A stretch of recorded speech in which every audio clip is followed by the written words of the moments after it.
రాష్ట్ర పశుసంవర్ధక మరియు క్రీడల శాఖ మంత్రి వాకిటి శ్రీహరికి మహబూబ్ నగర్ ఎమ్మెల్యే ఎన్ఎం శ్రీనివాస్ రెడ్డి పుష్పగుచ్చం అందించి ఘనంగా స్వాగతం పలికారు. రాష్ట్ర ముఖ్యమంత్రిగా ప్రమాణ స్వీకారం చేసిన తర్వాత తొలిసారిగా మహబూబ్ నగర్ కు విచ్చేసిన మంత్రిని ఆయన ఆర్ఎండ్బి అతిథి గృహంలో మర్యాదపూర్వకంగా కలిశారు. అమరవీరుల స్తూపం వద్ద పుష్పగుచ్చం ఉంచి ఘనంగా నివాళులర్పించారు. అనంతరం ఊరేగింపుగా కాంగ్రెస్ పార్టీ కార్యాలయం వరకు మంత్రితో కలిసి వచ్చారు. అనంతరం పార్టీ శ్రేణులు మంత్రికి శుభాకాంక్షలు తెలియజేశారు. అనంతరం కాంగ్రెస్ పార్టీ కార్యాలయంలో జరిగిన పాత్రికేయుల సమావేశంలో రాష్ట్ర మంత్రివర్యులు వాకిటి శ్రీహరి మాట్లాడుతూ మంత్రిగా ప్రమాణ స్వీకారం చేసిన తర్వాత తొలిసారిగా మహబూబ్ నగర్ కి రావడం సంతోషంగా ఉందని చెప్పారు. ప్రతి లబ్ధిదారుడికి ప్రభుత్వం అందించే సంక్షేమ పథకాలు అందించేందుకు కృషి చేస్తానని ఆయన హామీ ఇచ్చారు.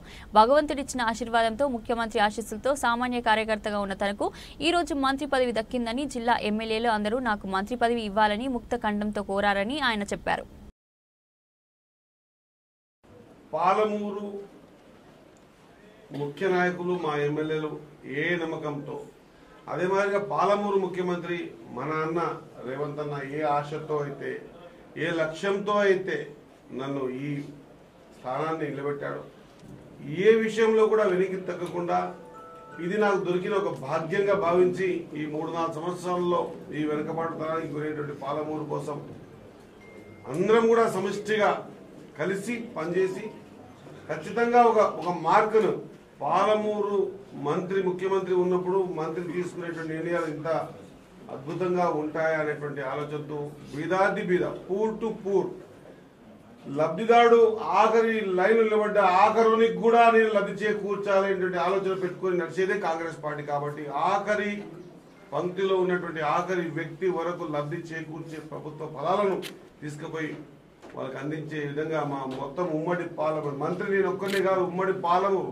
ఈ యానిమల్ హస్బెండరీ శాఖ వచ్చింది నాకు కాదు, పాలమూరు జిల్లాకు వచ్చింది. కాబట్టి పాలమూరు జిల్లా పాడి పరిశ్రమల జిల్లా, వెనుకబాటుతనంలో జిల్లా. ఖచ్చితంగా ఈ నాకు ఇచ్చిన అవకాశాన్ని మొత్తం అందరితో క్లబ్ చేసుకుని పూర్తి స్థాయిలో ముందుకు తీసుకుపోయే ప్రయత్నం పరిపూర్ణంగా చేస్తానని తెలియజేసుకుంటూ, ఇక మిగతా విషయాలకు వస్తే నన్ను దాదాపు 2014 నుంచి 2018 వరకు మొత్తం అందరూ జిల్లా పరిషత్లో చూశారు. ఆ రోజు నా మీద దాడి జరిగినా, నా మీద కేసులు పెట్టించినా, నన్ను కొట్టించినా, మెడబెట్టి బయటికి నూకినా కూడా ఎక్కడ కూడా ఏ విషయంలో కూడా బెండ్ కాకుండా ప్రజలకు అవసరం ఉన్నటువంటి ప్రతి చిన్న విషయాన్ని సందర్భాన్ని కూడా ఆ ఉమ్మడి జిల్లా పరిషత్ ఒక అద్భుతమైనటువంటి ఈరోజు అసెంబ్లీ కూడా అంత గంభీరంగా జరుగుతుంది, అంతకంటే గంభీరంగా జరుగుతున్నటువంటి ఉమ్మడి పాలమూరు జిల్లా పరిషత్ మీటింగ్లో ప్రజల గొంతై ప్రజల కోసం 5 సంవత్సరాలు ఎన్ని కష్టాలు పెట్టినో నా మీడియా సోదరులకు అందరికీ తెలుసు.